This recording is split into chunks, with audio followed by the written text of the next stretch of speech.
ရှောက်ခဲ့တဲ့လမ်းတွေရဲ့မင်းနဲ့တို့အမြဲတောက်တယ်လို့ဖေးရည်ဆိုင်မင်းနဲ့တို့အမြဲကြည့်ရရုပ်ရှင်ရောအရာရာဟာအလွမ်းစတွေ့ရင်းနေသလိုဘဝဟောင်းအတိတ်ကအိမ်များအမေရနေစေမင်းပေးတဲ့မတရားပုံလေးတွေကိုနှာဆိုင်တဲ့ဆက်စနဲ့အသေးမနာအဝေးဆုံးကမင်းစကားရချနေတယ်နောက်ဆက်တဲ့မင်းနဲ့တွေမိမရဘူးဘဝဟောင်းအတိတ်ကအိမ်များအမေရနေစေဘယ်မှာလဲအချစ်မြတ်တရားတွေရဲ့ဘယ်မှာလဲ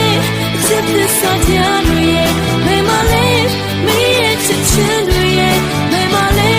မင်းရဲ့အနံ့တွေရဲ့ဘယ်လိုရင်ဆိုင်မှာအသက်ရှင်မလဲမသိတော့ဘူး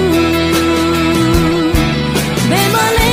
အချစ်မြတ်တရားတွေရဲ့ဘယ်မှာလဲအချစ်မြတ်တရားတွေရဲ့ဘယ်မှာလဲမင်းရဲ့ချစ်ချင်းတွေရဲ့